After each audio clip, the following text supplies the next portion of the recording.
This is the Absolute Business Mindset podcast, created and hosted by Mark Hayward. This podcast will interview entrepreneurs, business owners, and people in their careers. We will delve into their journey to success, key life milestones, and go deep into their area of expertise. Get ready to learn from other successes and failures. Today we have Angel Ribo, who is the CEO Confidant. Hello, Angel. How are you? Hi, Mark. Great to be here. Thank you. Thank you so much. And obviously, thank you everybody who's listening to us today. Well, thank you for joining me. It's going to be an absolute pleasure, I'm sure. So what I just wanted to give people at the start is a quick synopsis of who you are, what you do at the moment, and then we'll go back and tell the story. So you help sales teams be profitable custodians, which I'm sure we'll talk about later on what a profitable custodian is, in sales negotiation, equity creation, and all based in Dallas, US at the moment. Is that right? Yes, thank you. Right. We are going to go back to your university at Catalonia, your engineering computing engineering degree, but I want to just touch on one thing first. You speak 6 languages. Yes. Wow. So is that all based around your traveling and where you've lived in the different locations, or it was there languages that you wanted to learn and you went and learned them? Well, that's a great question. First of all, as you know, I come from Catalonia and I was born 1 hour away from Barcelona. So we are right south of the border with France. So in my school, at my age, English was not taught. So French was the only option.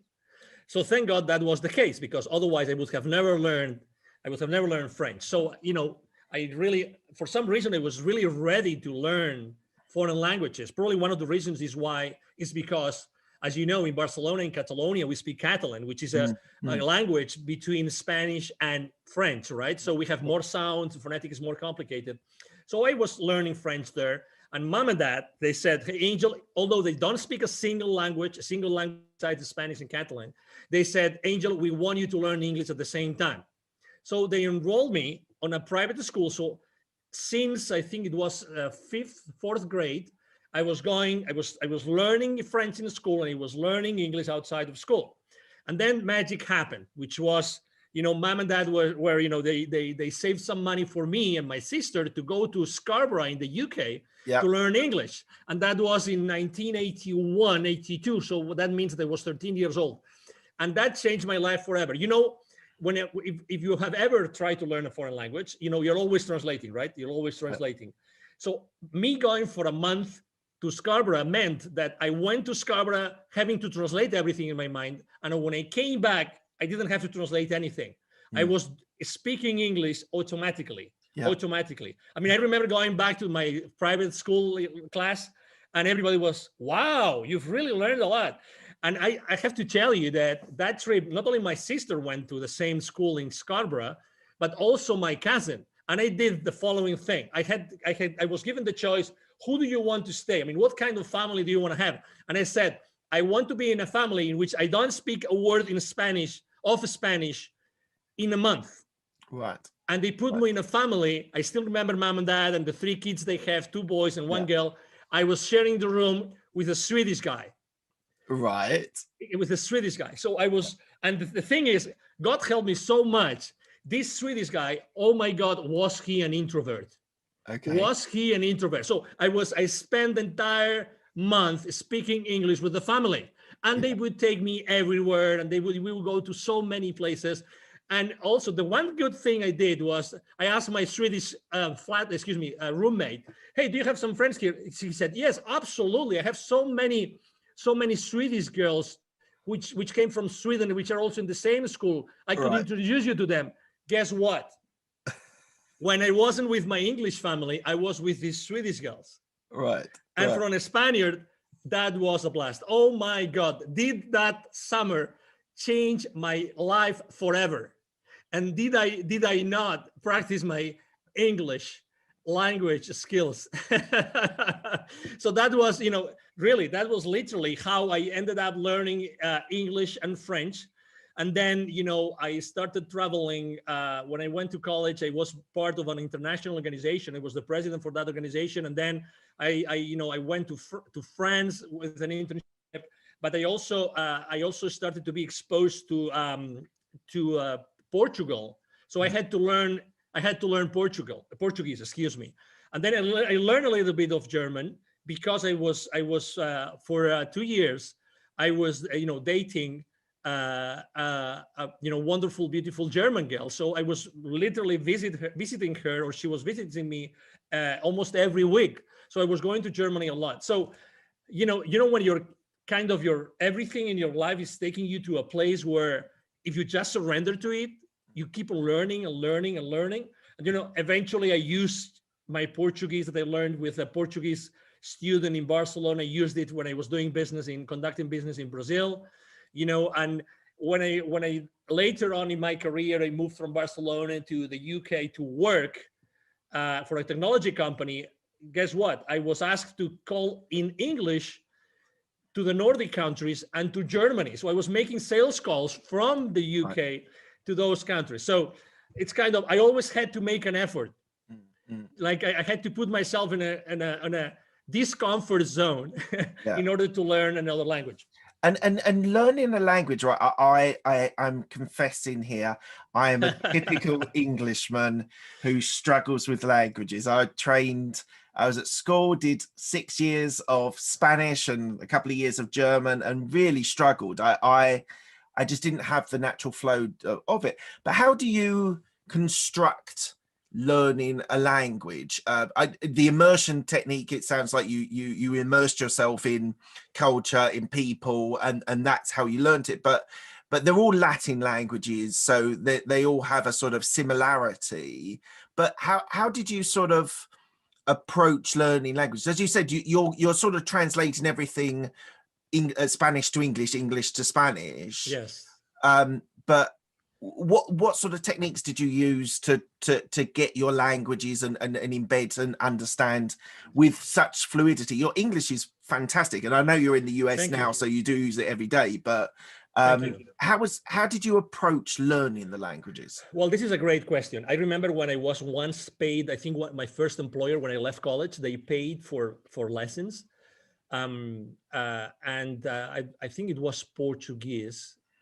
And they actually enrolled me. I don't know if I can use commercial names, but for this at this school, Berlitz, which they're very well known for languages and to teaching languages, foreign languages to executives. Yeah. And they would typically, even if you don't know anything about that language, you start listening to it. You start, you don't know anything, but your brain. There's something in your brain that suddenly starts being comfortable, familiar with certain sounds.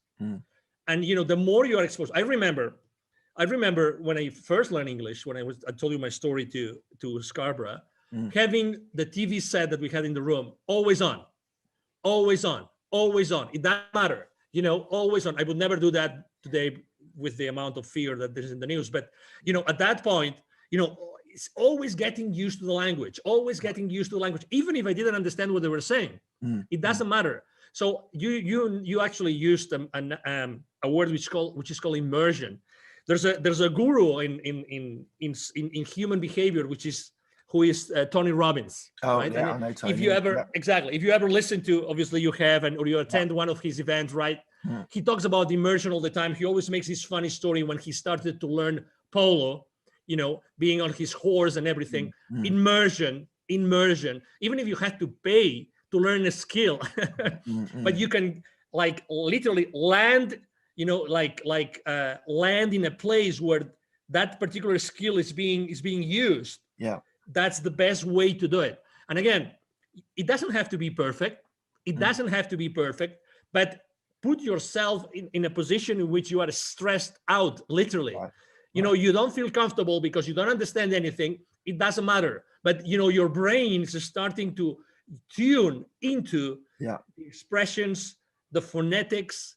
As you know, there's a certain way that every language has its own music. Yeah. Besides its own syntactics and grammar and everything, it has its own music. I think that music is as important and as the language and the words themselves. That has been my experience, Mark.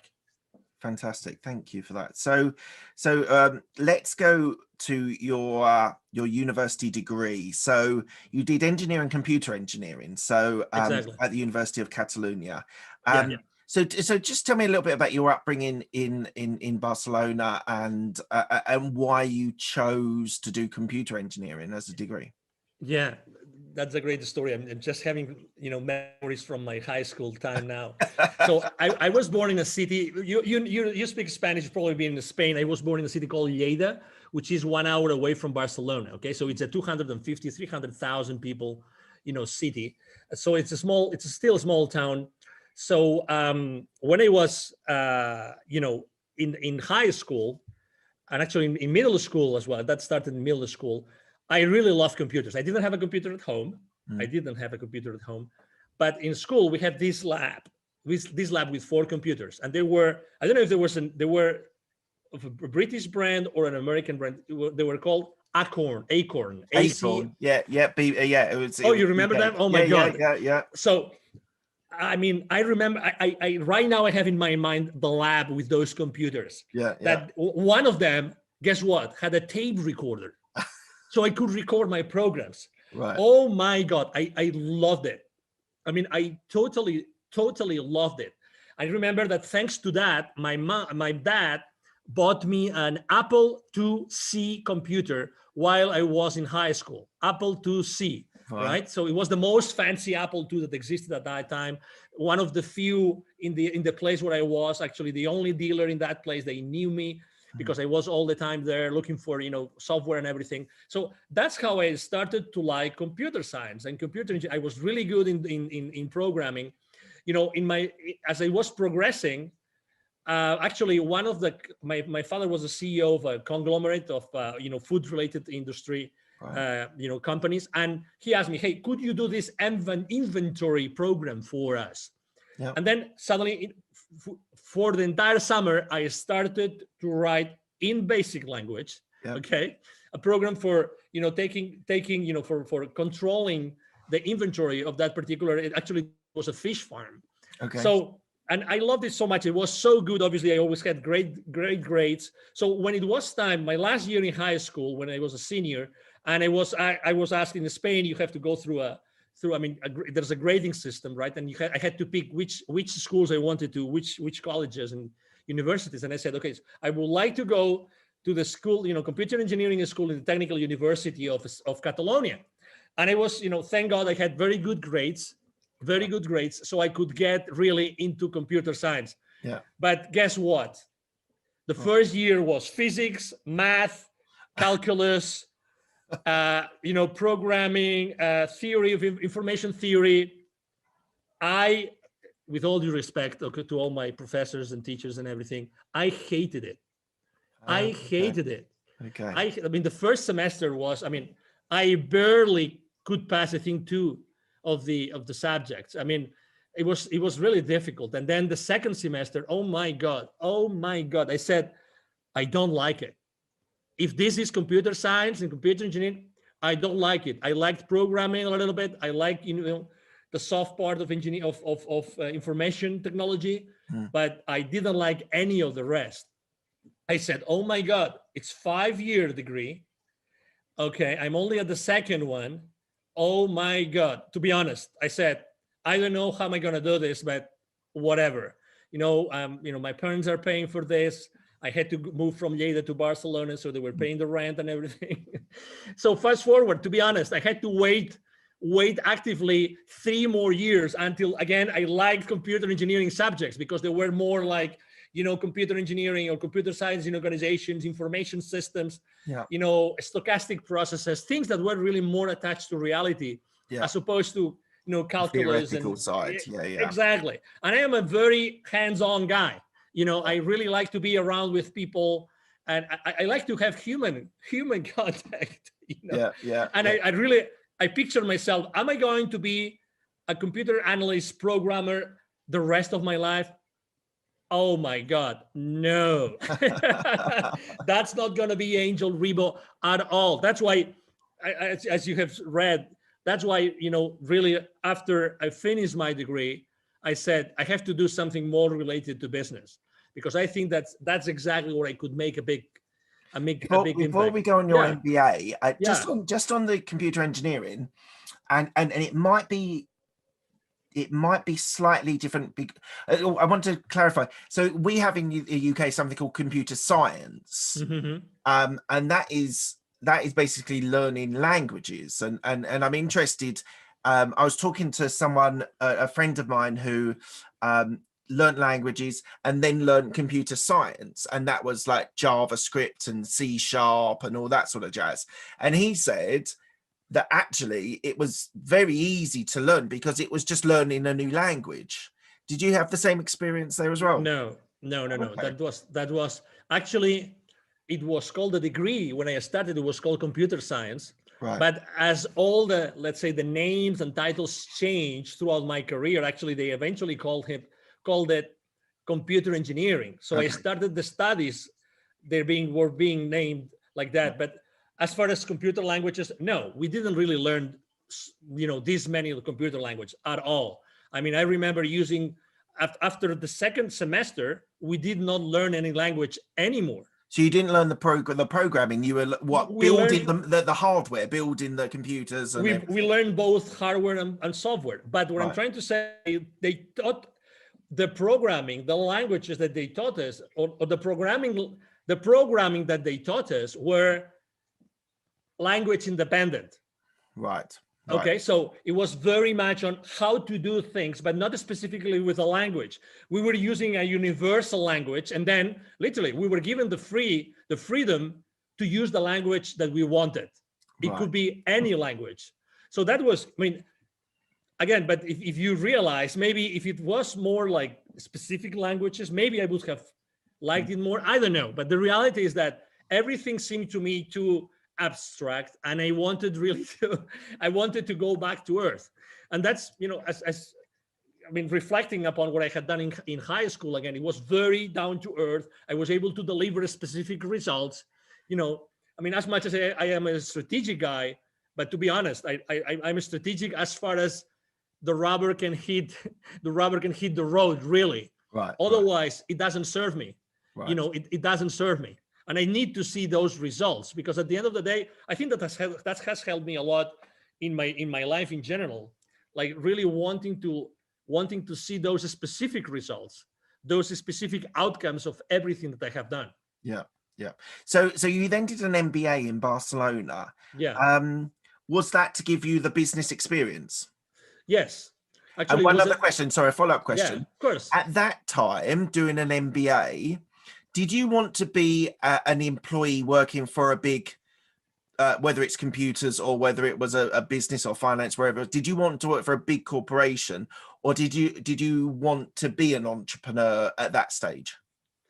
That's a great question. I'm going to tell you. So while I was studying, in order to make money, I was actually working at the same time. Right. And I was working, giving education, computer education, teaching WordPerfect and Lotus 1, 2, 3, to the employees of the university of my own college. Okay.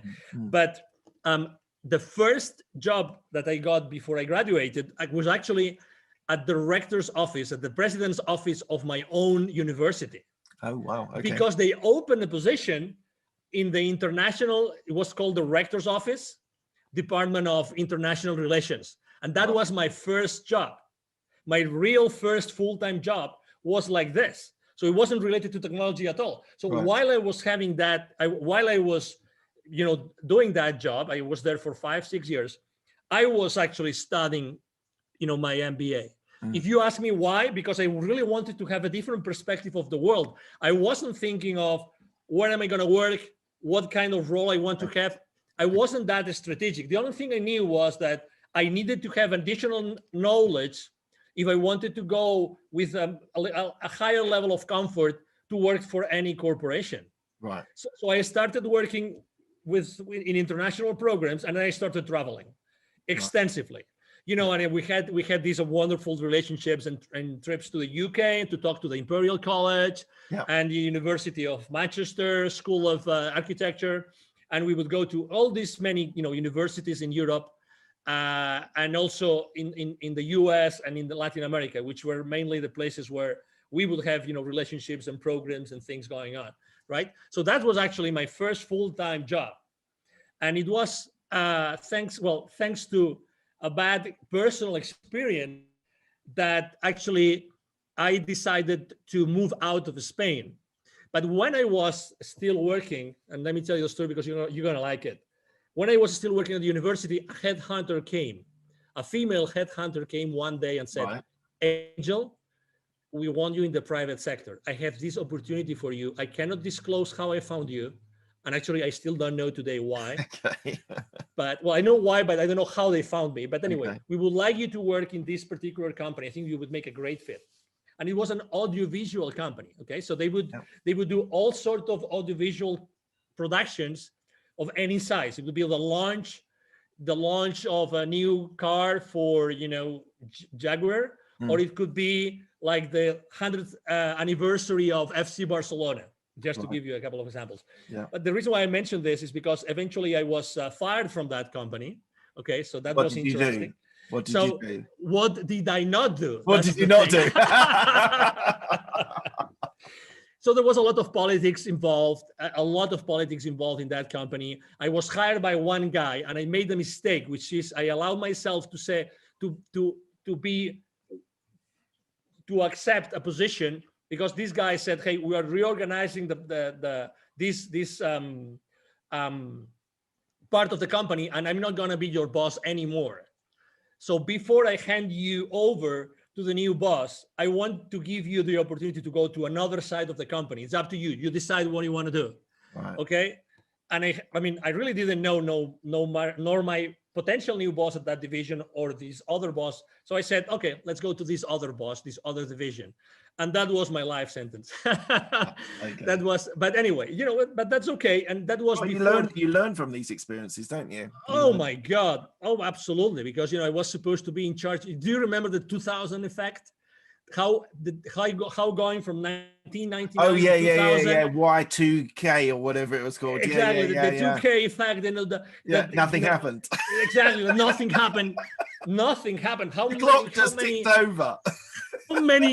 How many trillions of dollars, of pounds were spent for that, right? But anyway, so I lost my job, and then I had this conversation with my headhunter. Hey, I'm glad that they stayed at that company more than 6 months, so you get your full fee.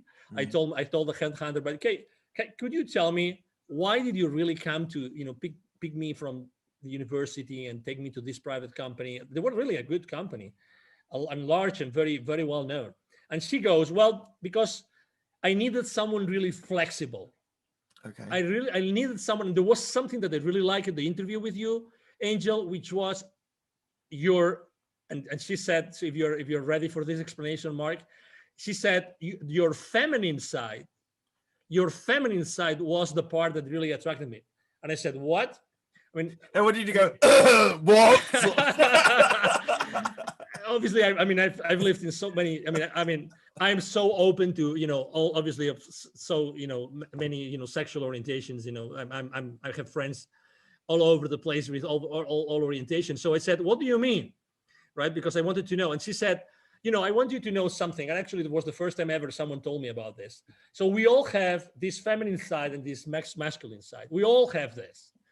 Like it or not, it's a reality. Yeah. And for what you stand in the world, you have this flexibility that's very difficult to find, in full-fledged masculine roles for men. And, I found this in you, and I knew that you were going to do a good job, regardless of what happened at the end. So anyway, that was my last job in Spain. And then it was when, the universe had a wonderful position for me in the UK. And that's how I. And so what did you do in the UK? Yes, I worked for my first ever American company. Right. It was a high-tech company in this technology park in Fleet. Yep. I think is it Hampshire? Fleet. Hampshire, yeah. I think it's Hampshire, exactly. So, and basically I was part of the inside sales team. I started as an inside sales guy, and then inside sales team leader. And I was like basically first making phone calls, a lot of phone calls, trying to get appointments for my field reps. Right. And my field reps were in different countries, and I handed over those leads to them. And then I became a team leader.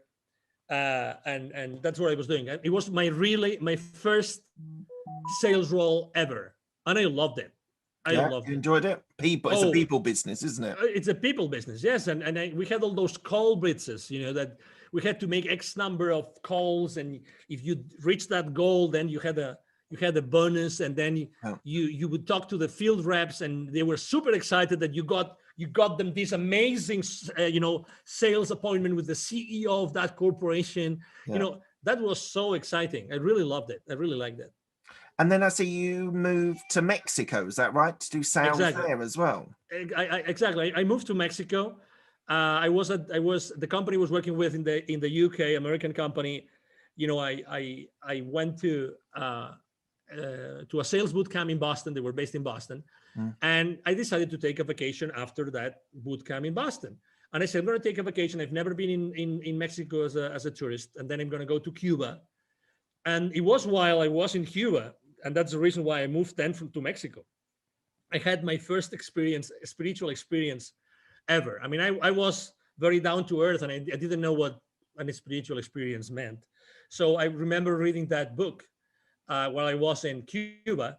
And I was reading this book. Is called The Celestine Prophecy. I don't know if you've ever heard of this book. No. The Celestine Prophecy. I recommend it to you. Okay. It's written by a guy called James Redfield. The Celestine Prophecy. It's basically a book that talks about the energy and how everything is energy and everything around us is energy. I love the concept. When I was, when you're reading something and you're feeling that you already know that, and you're feeling excited about this. So it's the story about a series of scrolls that are being found in the Amazon side of Peru. Okay. Right. So it's an amazing book. It's a fiction book, but the teaching just was amazing. So I remember turning the last page of the book, and as soon as I did that, I had this rush of energy going through me. I mean, I cannot explain it. Goosebumps, chills, you name it. Yeah. And I knew that I had to do something. I mean, I remember when the sun was setting. I was in Varadero in Cuba, in that nice resort. And literally at that moment, I decided I want to go to work in Latin America. Okay. I went back to Fleet. I mean, I never explained this to anybody. Okay, now everybody knows because I have explained the story, but I never explained that to my managers. But I told my managers, both American, I told them, hey, I would like to go to work in Latin America. You tell me where you have an opening. And they said, well, we would like you in Mexico. But hey, are you insane? What do you mean? Hey, you're working here in the UK. You have a great job, great progression. Look what you have done in under 2 years. And, you're making good money. Why do you want to go to a third world country? Why would you think of doing that? And I said, why not? Why not? What's wrong? And in this case, was Mexico. And, Mexicans love Spaniards. Spaniards love Mexicans. There's so many things in common among the two cultures. And I said, I would love to go to Mexico. And I think that there's a lot of things that I can do while in Mexico. Just before you talk a little bit more about Mexico, so you were saying about that book that had a massive impact. So yes. I started binging audiobooks on business, finance, self-development, all this jazz. I don't know, it's probably 6 or 7 years ago now. And I interviewed someone who said you should read The Alchemist. Have you read The Alchemist? Oh, absolutely. So I was binging on this business stuff, and he's like, no, this will give you a really good perspective. It will open your eyes. It will spiritually help you. And I was a bit cynical, but I listened to it on audiobook, and it changed my life. It really changed my life, having that perspective on people's behaviors, people's way people react, and the way I should or the way the character in the story reacts to situations, and I'm even, while I'm telling you about this little story, I'm even thinking of the stories within the actual story. So so I know what you mean. I didn't decide to move to Mexico or anything, but I definitely know what you mean. Like non-fiction books can have, like, because as I said, I binged on business books, but that really was a life changer and a really inspiring book. So sorry, I just wanted to just pop that in there. Sorry, you were saying about Mexico. No, so but I would like, no, but I mean, to your point, I mean, I downloaded my first Audible book before Audible was even an Amazon company, and I think it's a great companion. I think that for while I'm in the shower, while I'm driving, while I'm commuting, I mean, while I'm exercising, audiobooks are a great companion. They're fantastic. I must admit, my intake has reduced, because I used to do it on the commute into my office while I was still working in corporate, and that was my, as you say, companion. That was go in, listen to a story. I listened to it at 2 times speed as well. My brain now assimilates it faster. I think that's one of my life hacks. Like if you're listening to audiobooks, put it on 2 times speed, because your brain just reacts and starts assimilating the information even though it's coming through faster. Thank you. So try that out. That's a great tip. Try that out. I never thought of doing it, but that's why I never thought of doing it, because when I tried 1.5, it was so uncomfortable. No, the thing is, no, I know. You literally have to do like 2 or 3 times of trying it, and then your brain just switches, and then it goes into that level as well. Exactly. No, you just absolutely. I mean, I am a follower of a guy called Dr. Joe Dispenza. And he talks about, he's one of the most famous neuroscientists, very, very, very respected, because he's very science-based. And he talks about neuronal connections, how they are being built, how they are being, if you want to change your limiting beliefs, how do you have to replace them by others, these kind of things. But now that you said it, I immediately saw it. Exactly. That's the place. You have to be in an uncomfortable place. As many other things in life, you have to be in an uncomfortable place in order to get yourself into a completely different level. And guess what? You just said it. It's a life hack. It's a life hack. I'm going to do this immediately. I mean, thank you.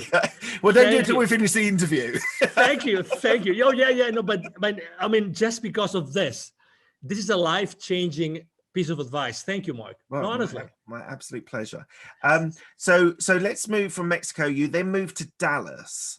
And I thought it was really interesting when I started reading. So was it, I don't know how to pronounce, Dassault Systems? Yes. Dassault Systems. Yes. So you moved there, and you were doing the Mexico account in the office. But you did sales and marketing. You were there 10 years. So you were there a substantial period of time. Absolutely. You did marketing and sales, account management, sales leadership. So what made, first of all, what made you move to Dallas? And then why were you compelled to stay there for such a long period? Yes. The first thing, I moved to Dallas because at some point in 2010, the vice president for sales, he came into the country and he said, "Hey, Angel, if you want to offer you a better position, you have to move to the US, because we are a US-based company. So if we want to offer you," so he helped me tremendously. Great guy, and great company, by the way. Dassault Systems is a great French company. Right. So that's the reason why I moved to Dallas. Also, I was a bit reluctant in the beginning to move to the US. Sometimes Europeans, we're, biased on our thoughts, and it goes both ways. So, some of the Americans don't like Europeans. Exactly. Well. But I have to say, it was a great move. Also, I had 3 kids in school age. Right. So for me, also, it was also a very important thing to decide if I wanted them to receive an education in Mexico or in the US. So we decided with my wife to do it. So why I stayed so many years? So I stayed so many years because of these 10 years, actually, of these 10 years, the first 8, I was working for a division called SolidWorks, very well known in the software industry, engineering, product design industry. And I really had a lot of freedom. I really developed a very strong business. I was enjoying it. I was thriving. I had a blast. I had an extraordinary team. I did great things. My work was recognized consistently in the entire corporation. So I was really having a great time, and it was really valued, and everything was, I really have to say, I was able to build a great team along to help me do that. That's the main reason. And, I've always liked traveling. So for me, being able to develop business, to close sales, to negotiate deals with people in so many countries in Latin America, that was such a blessing. Such a blessing. I was traveling all over the place, and I loved it. Some people are maybe reluctant to travel, and when they offer a position, they say it's 50% travel or 75% travel. Yeah. For me, 100% travel was amazing, right?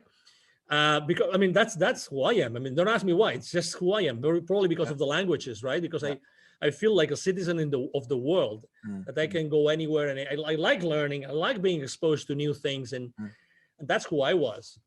So that's why I stayed in the company for so long. And was there a specific career development that was opened up to you? And like, not necessarily your first day, but in the first year, they said, "Look, Angel, we think you can keep progressing." Like, what was it opened up to you, or did you have to fight for the progression? Like, what was? I had to fight for the progression. I suppose you were in sales, so yes, I had to fight for the progression.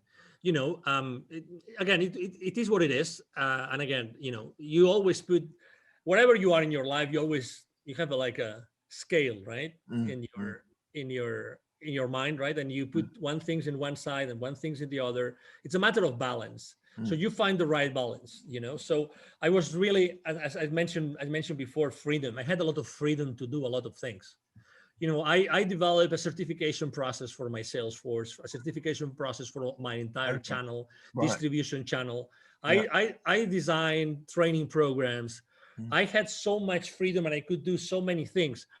And we had no boundaries. We could do anything. And we deployed strategies in Latin America that nobody had deployed worldwide, literally. So I had so much trust from my managers and the leaders of the company. Oh my God. And again, I value my freedom a lot. A lot. And did you have a coach or a mentor there? You said about the person who brought you in. What was that available to you? Not really. That's a great question. I think that I always learn through exposing myself, through being in uncomfortable places, and being the one doing stuff. Probably my passion and my enthusiasm helped me a lot, so that when I was proposing something, people would, go with me all the way. I was one of these guys that I would really, walk my talk. So people would come along with me, but there wasn't this written career path. I wish, because that gives you a lot of certainty. That's why, I was, people talk about the term like a corporate survivor. Yeah. In the sense that even though there was not such a career path specifically laid out for you, still I was able to thrive, and I was able to get different positions. I started as a sales rep or a sales manager, and then I started to incorporating territories. That's something that happens at corporate, right? You keep on bringing additional territories, additional revenue, right? And eventually, when I moved to the US, I incorporated, strategic accounts and accounts that were present at both sides of the board, and these kind of things. Right.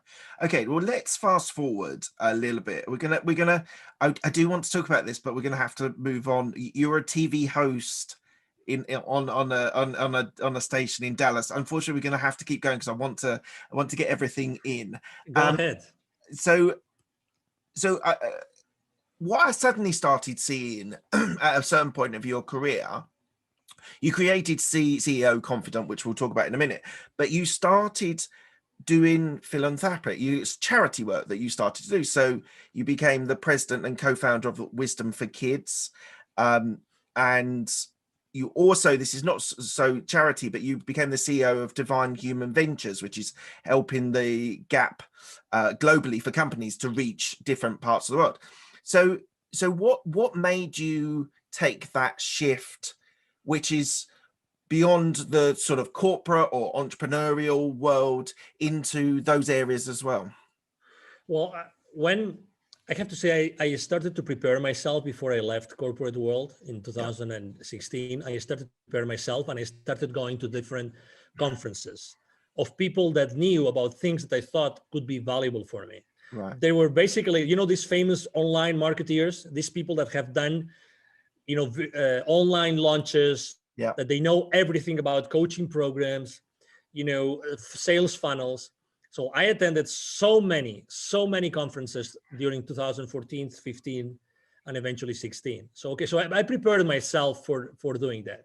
I'm telling you about this because in 2015, 1 year before I left corporate America, I had a spiritual experience. Okay, it was the month of March. I was in Mexico City. It was a Saturday morning, and I was exhausted. I used to like to say when I was in the UK, I was knackered. Okay, yeah, exactly. That's a great expression. So because I remember that morning very well because it changed my life forever. So it was at that hotel. Typically, I would fly back to Dallas to be with my family on a Friday night, but I missed my plane, so I had to reschedule for Saturday, and I couldn't reschedule for the first flight in the morning, so I had to reschedule for the 5 p.m. flight on Saturday. So that means basically that I would spend 1 day less with my family. So I was really remorseful. I woke up, I was at that hotel. I remember exactly where I was, in which room I was, and as soon as I went into the shower and the water that Saturday morning, I had, and now I recognized it, right? Or I then recognized it. I had a full-fledged like spiritual experience. So remember that what I told you that I had in Cuba before? So that happened, but with a lot of images, a lot of flashes, and a lot of things that made me cry like a baby. So imagine myself, from the outside, you would only see an adult, a young man crying in the shower under the water. But I was having all those flashes of basically all those kids in need that I had met so many times while I was conducting business in Latin America. So picture this, right? My clients were, and that's why I call myself the CEO Confidant. My clients, while I was in Europe first and then in Latin America, my clients were always large manufacturing companies. And I was always, because of the way we were conducting business, I was always talking to the C-levels of those companies. So I was always going to close business to these top, level the executives of those manufacturing plants. But guess what? In Latin America, manufacturing plants are where? Outskirts of large cities or even rural areas. And guess what? Where is the poverty? Where is the poverty in those areas? Yeah. Exactly in those very same areas. So every time I would go to those manufacturing plants to talk to those high executives, before getting into those places, I would see so many examples of kids coming to me and saying, "Hey, sir, senor, would you buy some gum for me, some candies? Would you allow us to keep your car safe while you are inside of the plant? Or could we wash the car? Could we clean your windshield for you?" So all those images of so many examples of kids in need, this came to me so strongly while I was in the shower. And it was very clear to me after literally crying under the shower for 15 minutes. It was very clear to me that I had to do something, that experience, that incredible amount of energy going through me meant that I had to do something about it. Okay. So I remember that I was so sensitive that day. The gentleman, Mr. Martin, Mr. Martin, he was the guy that was like my driver in Mexico every time I would go to Mexico. So I remember having breakfast. He called me, "Hey, are you ready for the appointment we're gonna have this morning?" I said, No. You're gonna have breakfast with me today. So I invited him for breakfast, and we had a breakfast together. I remember that breakfast as if it was today. I said, "Martin, we are going to cancel this call, and we're just going to talk about something that happened to me. It's going to sound crazy, but we've been together for so many years." It was 2015. Okay, so I would like to share a story with you, and that's what I would like to do for the rest of my life. And I remember even crying over breakfast as I was explaining to him what had happened, a few minutes ago before, right? And that's the reason why. That's the reason why I said, "Oh my God, I have to do something." And that's what really triggered and ignited me deciding. Actually, I decided to create Wisdom for Kids with a friend of mine and his father, three co-founders, before I even decided to leave corporate America. But it was very clear to me that I was going to be the connector of the unconnected. Right. Right. The connector of the unconnected, the connector between this top layer from a success and wealth point of view with the bottom layer.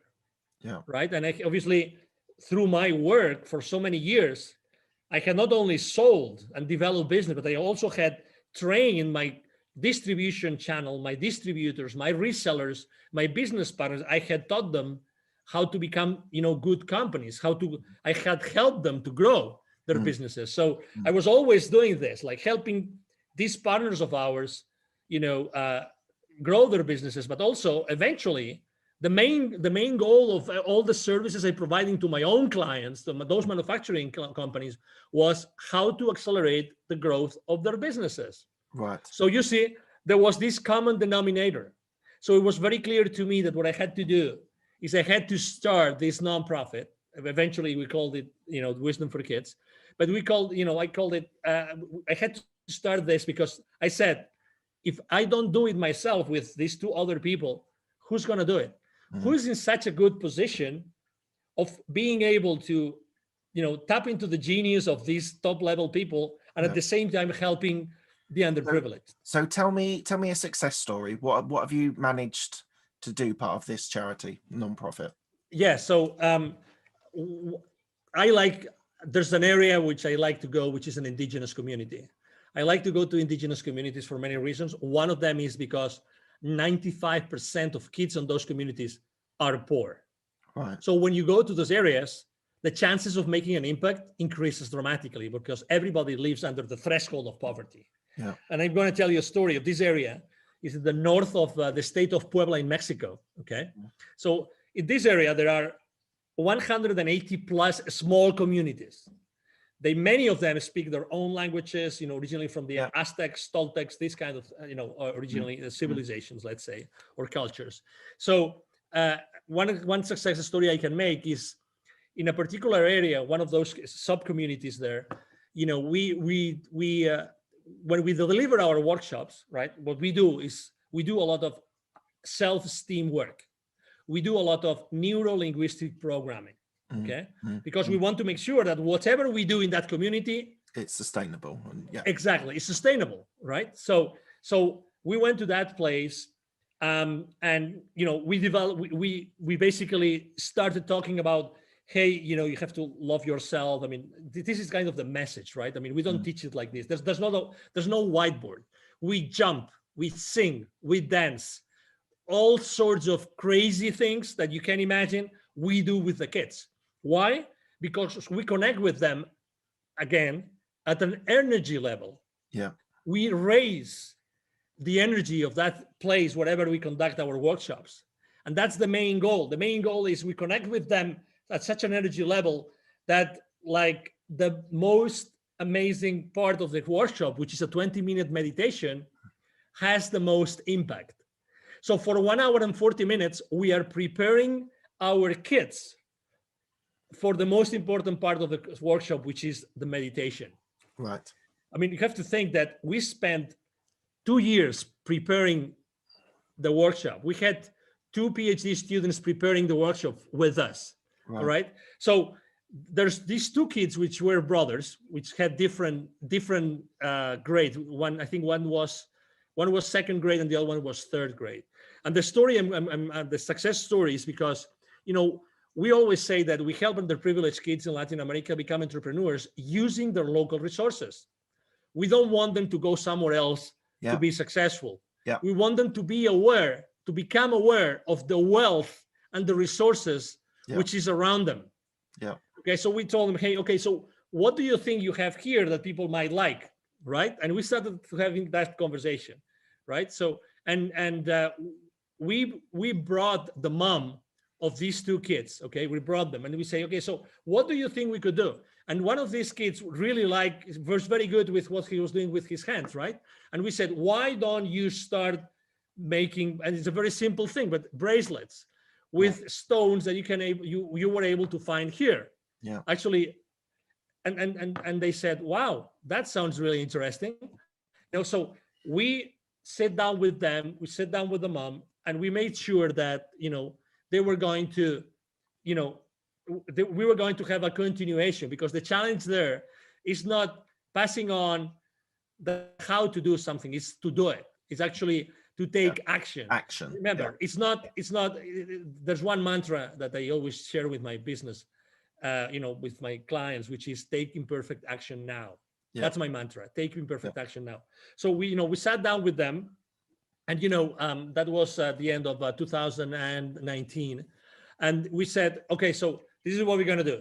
So we make sure that our local teams, we always have local teams, we develop local teams when we go to a community. They're going to make sure that you guys are going to be following through. Okay, so our volunteers locally have been talking to this mom and to these kids, and I know for a fact that these kids have been selling those bracelets to the local community. In this area, actually, there's a former Toltec pyramid compound. So it's a very highly charged, again, energy place. It's a magic place. So they already have a place where tourists go, so they can sell those bracelets already to the local community. And after that, there's going to be many things that are going to happen. I mean, obviously, unfortunately, the world closed down, unfortunately, in 2020.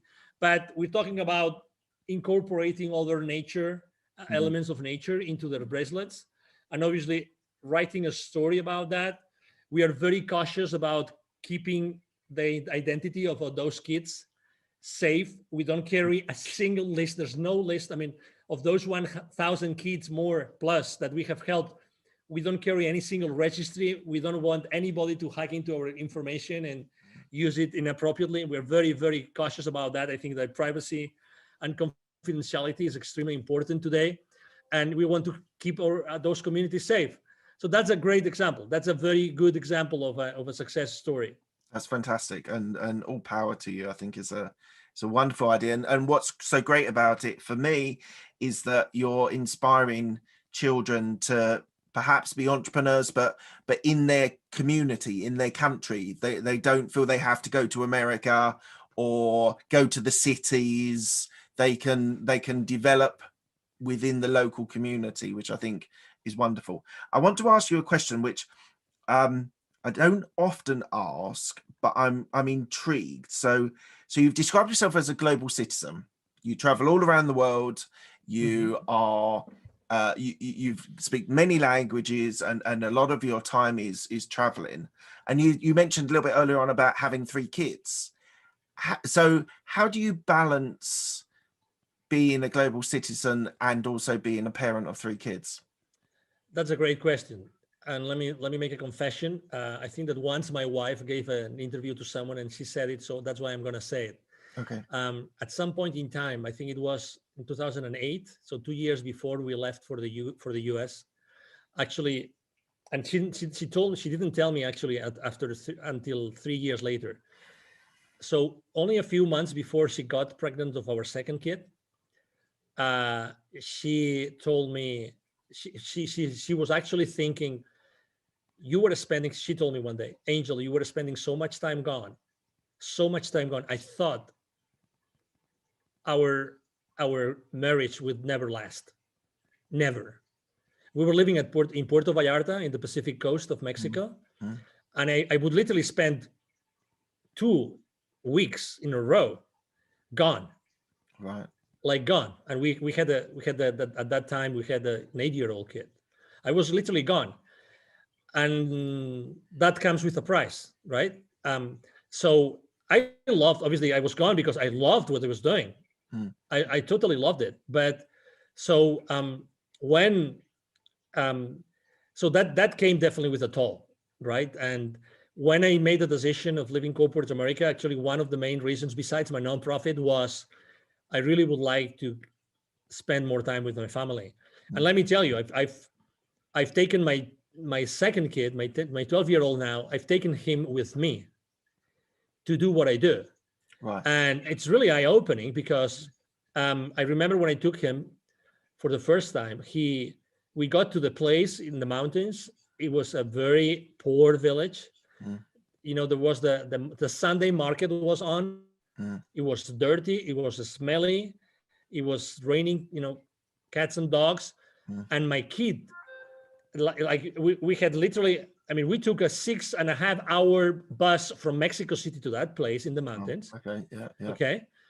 I mean, and my kid said, Daddy, I want to go back home now. I don't want to be here. Oh no. I don't want to be here. That's not what you want to hear, the whole landscape, you know, the whole scenario was so, let me use the right word in English, appalling for a kid that he said, I want to go back home. I don't want to stay here. I mean, I really don't want to stay here. Well, luckily enough, the next day it stopped raining.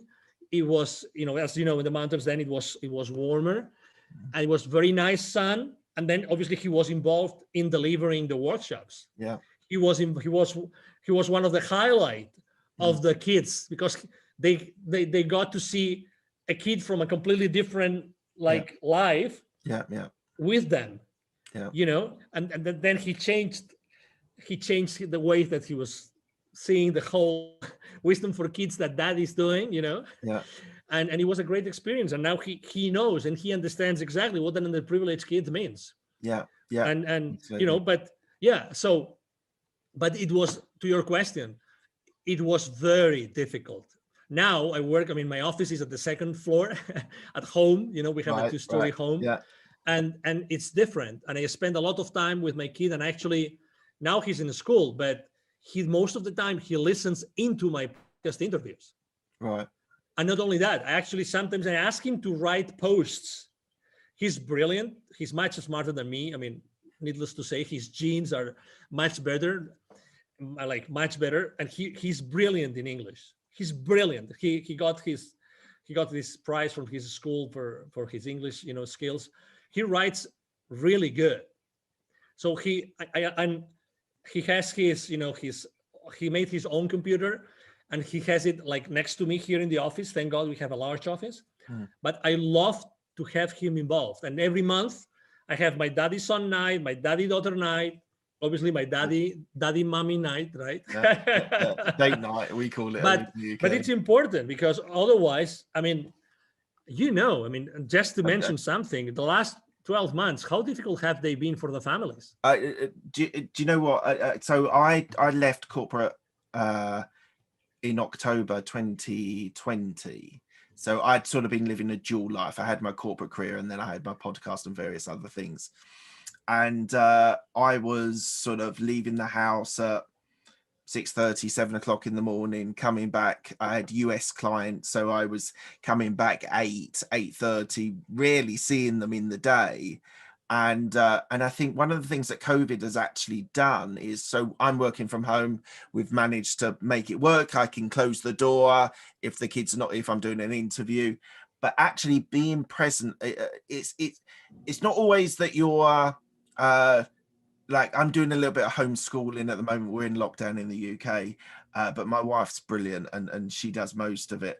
But just being present and being around and having meals with them and having breakfast with them and being involved in their lives is probably, for me personally, the biggest thing that COVID has given me as a benefit. Now, obviously, there's terrible, terrible stories and deaths, and people I know have had sorrow and sadness. But the one thing for me that's been great, it didn't push me to leave corporate America. I was leaving. I just hung around a little bit just in case what was going to happen, because it was also new. But I think the thing is making a really important point that that I wasn't necessarily traveling a lot, but it just, the corporate world sucks you in and it wants more and more from you.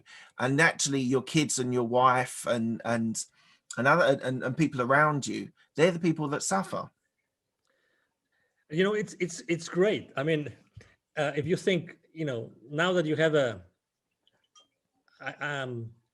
I have to say that after leaving corporate, I was by myself in the desert for many months.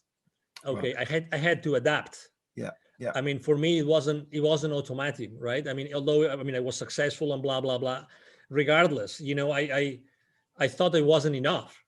I thought until I one day I sat down and started to make some accounting how many clients have I seen, what were the achievements, how many people have I met, what did I do to help them, what, you know, all these kinds of things. I felt that it wasn't enough. So, you know, I mean, everything works out, right? Yeah. It's true that when you work in this large structure of a large corporation, you give so much away, so much. I mean, and you typically never feel fulfilled. You typically always 100%. Feel that it's not enough. You have to, you know, you have to give enough. You have to give more. You have to give more. You have to give more. And there's never, you know, one of the things that I will change if I was going back is the vacations. When I would take a vacation, I always have had my mind still in my job. Always. I remember one time I said, okay, I'm going to go really far. Like, I'm going to travel, not to Europe, but I'm going to travel to Hawaii because they are in the middle of the ocean. Yeah. And I will not have to talk to any of my resellers, any of my salespeople, nobody. I'm going to be there 3 weeks. I remember as if it was today. I couldn't do it. So I was a corporate animal. Yeah. Mark. Yeah. Like, you know what I mean? I was like completely embedded. Yeah. Into that work. So was I. And you know, and I didn't feel that it was wrong. I feel that that's what I have to do. I'm responsible for my business. Yeah. I'm responsible for my coworkers, for my, you know, direct reports. I'm responsible for that revenue. And if I don't do it, I am not ethically and morally, I'm not doing the right thing.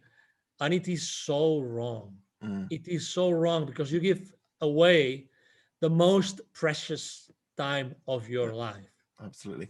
Right, let's talk on some more cheery things. So your entrepreneurial experience is all based around the CEO Confidant. So so it's about sales accountability. One of the things that I want you to talk about is a profitable custodian.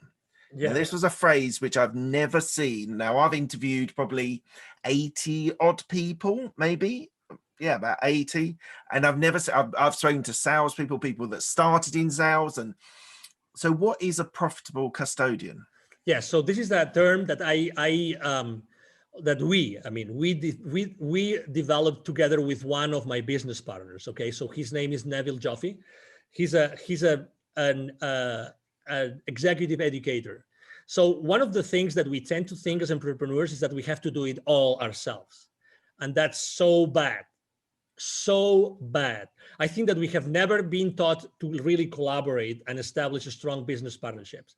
So that is exactly what I did with this gentleman. So one day we were having a conversation and we were talking about this term and of the employees being the custodians of the company's profits. And I said, hey, we have something here. We have something here. What if we start, if the main goal, the ultimate purpose of any company is to produce sustainable profits and cash flow for their shareholders, for the equity holders of those corporations, if that's the main goal, and what we are doing here is to remind everybody of the financial implications of the business decisions, then every single employee is the custodian of their company's profits. Right. You know, and you were in corporate, I was in corporate. Seriously, how many real conversations, in-depth conversations did you have with any of your clients or business partners while in corporate about financial statements, about balance sheet, about P&L, you know, many, but how comfortable did you feel? That's a different question. Yeah. How comfortable did you feel? Even if I went through a MBA, I really didn't feel. So when I was talking to Neville Joffe, we realized that, and he told me, because he had surveyed so many people, that we are never trained at corporate to be aware of the financial implications of every single decision that we make. It can be a discount, it can be a new product, anything that we do at corporate, So then we came up with this concept, which is profitability custodians. I ran to GoDaddy. I protected literally, I did that day. When you have one of these amazing ideas. I went to GoDaddy. I booked the domain profitability custodians, and then we started using it. And it's because it's the reality. We are really not aware, even at the personal level. I mean, how many families have a balance sheet of their own home, of their family? How many have a P&L? Do you know the financial implications of a decision? Well, roughly. The answer is roughly, right? Yeah. Do you know something that was a game changer for me? You were talking about books earlier on. Yeah. Remy Sethi, who wrote a book called Make You Rich or something, and it was a game changer again for me, because it started talking about, on a personal finance point of view, having different accounts for different things. So we had a Christmas account that we were putting money in every month, and that when Christmas came around, when you buy stupid amounts of presents for your kids and things like that, we had a fund for it, and we didn't even spend all the money that was available. So now that's rolled on to birthday funds when we want to buy the kids birthdays, and I've managed to be able to separate. So I now put every month a little bit away for tax, a little bit into this fund. My business account, I always keep a slash fund available, especially on my properties or real estate, if there's a boiler going or whatever, something like that. So that was really a game changer for me, to actually, instead of just having one account and so many things dipping in and dipping out, and you can never control what's coming in and what's going out, you just never have a concept of it. So it sounds to me that you're sort of giving that sort of responsibility to the people you're training as well. Exactly. So what we do is we actually start from the personal financial statements of every single employee. Okay, we're talking about, I mean, this is designed for both entrepreneurs and for corporate business operators, let's say. So we started from the financial statements, of personal financial statements of everybody who's being trained, because it's from there, it's from that position where everybody acknowledges what we're talking about, that we then go to corporate finances. And again, it's the same thing. Wherever you are in the corporate arena, wherever you are in the corporate world, whatever the place in that matrix of your company is that you are, every single decision that you make has a financial implication. Yeah. So basically that means that every time you make a decision, you're actually signing a check. But the CFO doesn't know, but you're actually signing a check. Yeah. So every single employee are signing checks. That's why they are the profitability custodians. And exactly, it's a very unique term. But every single employee is the profitability custodian of the company's profits, because that's the nature of the company. And that's a blind spot. That's a big blind spot. We run, as you know, we are very active on LinkedIn. We run a survey on my profile. I run a survey asking, what do you think is the main blind spot of salespeople in the corporate world? And we expected that profitability would be one of the top places. It wasn't the top. It was not the top. So that's why, again, even though every single company exists, in order to produce sustainable to increase sustainably, shareholder value and cash flow, that's the main goal of a corporation, then very little is done at an employee level. Obviously, the CFO knows what he's doing, but how much is being done in order to align? 100%, especially in corporate, because people that I worked with. So I want to talk about innovation, but just on that. Go ahead. Well, I'll lead into innovation, but people that I worked with, they had no responsibility for their products that they were working on. They turned up and they did tasks, and that was they then left. And they had, as you say, they had no responsibility of trying to make it more efficient or to raise revenue or go out. And the reason why I was successful in it was because I was interested in business development and actually finding new clients, finding new markets. So I know sales is slightly different to what my experience of corporate America is, but how does innovation sit with the people that you work with in the sales environment? So innovation for you in the sales arena is different to I was in KPMG and PwC in their software, so I helped sell and implement software. But how does innovation sit for the sales market in corporate America, or even in entrepreneurs that you help?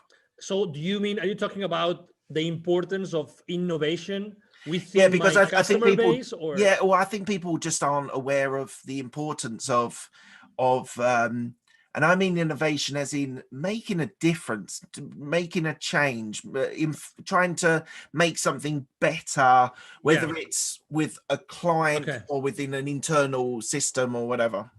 Yeah, I mean, I think that, in theory, everybody embraces innovation, right? Because innovation means you are able to create something new. We are all by nature creative. We love to create, but then there's this gap between, okay, I create all those things. You mentioned several products. You create those products, but okay, in order to deliver those, there's going to be something involved. In order to market those, there's going to be something involved. In order to sell them. So this is the gap which is being forgotten. So to be fair, because it's easy to talk about this, but in all fairness, the thing is, how many of us, while in corporate, we got the right education so that we were fully engaged with the rest of the organization, so that eventually the leadership team could keep us accountable. That's the thing. That's the thing. If you want to keep your employees accountable, it's not fair to do it unless everybody is really engaged because they have been provided with the right level of education. And that's where the gap is. That's where the gap is. And again, it's a matter of priorities. It's a matter of priorities. So for instance, I was also selling to many different industries. We were selling what is called product lifecycle management software. Okay. Right. So that means that our clients would be like corporations, that they would have some products that they would send to the market, and obviously they wanted to launch those products to the market faster than the competition, blah blah blah. Obviously innovation was always there because our tools were helping them to be really innovative and to launch to market, the time to market, right? Time to market. Right? So innovation was always there. But again, it's not only that you have a great idea and you're able to make sure it's going to fulfill your client's needs. It's not only that, because something that also, again, another gap. When you're selling something, how many times do you really care about the profitability of your client when they buy from you? Because at the very second that you close a deal with them, you become a liability. You become a liability in your client's financial statements. Yes. And it's a great revenue for you. Yeah. But until the returns, until the client sees the returns, you are a liability. You tell me, as a salesperson, how many times you have the tough love conversation, the tough conversation with your client, in which you say, okay, but I'm only going to sell to you unless we really have a tough conversation about how that is going to help you increase your profitability. Nobody does it. Nobody does it. Because why? Because it's a tough conversation. It's like, when you're dating this girl that you really wanted to date, like you were like dying to date with that girl, and then you immediately, for some reason, something changes and she says yes, and it's your first opportunity. Are you going to go raw the first day? Are you going to tell her everything? Not the first day, not even the first month, not even the first year, because she's the lady of your dreams, right? Mm-hmm. So it's the same thing. We are coin operated, we are salespeople. So when we have this possibility to sell a multi-million-dollar to someone, we never have these tough conversations. Wrong. This is the wrong thing to do, because we want long-term relationships with our clients. The best way to keep our clients alive and keep on buying from us is if we make sure that we develop that win-win, in which they recover and they make their investment in our products and services profitable. Mm-hmm. I'm going to have you back on my podcast again. I'm gonna what I want to do on our second interview, you're happy to do it, is talk about sales, is go deep in on sales, because I think it's the core of your business, it's the core of your experiences. I've got certain views on sales, not negative, because I think people's career progressions is based on selling yourself. It's like you're selling to clients, you're selling yourself to your bosses. So we'll have to get you back on in a month or two. Right, we're coming to the end of the interview. I asked my guests 6 same questions. They're quick fire questions. They don't need quick fire answers, depending on how you want to respond to them. First question is, what's the best decision that you made? Have kids. What's the best piece of advice you were given? Be open to what the universe has to tell you. Okay, awesome. Who helped you most in your career? My wife. Any regrets? A lot, but I wouldn't be who I am unless I had gone through those challenges. So that's okay. I'm a human being, so I am still wired, and I still feel that I did something wrong. But really, I'm happy to be who I am with all my flaws. That's fantastic. What are you most proud of? Well, what I have achieved. I've helped so many people. All the lives that I have been able to change. Awesome. And what does legacy mean to you? Well, legacy means all those things that the people that have been able to impact, to your previous question, all those memories, all those examples that I was able to give to all these people, the people that I was able to lead throughout my life. And that includes obviously my wife and my kids. Fantastic. Thank you very much. Where can people find you? Thank you. Yeah, very easy. Go to LinkedIn, Angel Ribo, the CEO Confidant, or send me an email. Ribo is spelled like R-I-B as in boy O. So my email address is angel, as in heaven, angel@angelribo.com. And I have to tell you, or myself or someone in my team will be, kind enough to respond to your message. So don't hesitate to write to me. That's fantastic. Thank you very much, Angel. It's been an absolute pleasure. Thank you. The pleasure has been mine. And obviously, thank you very much to the audience who has been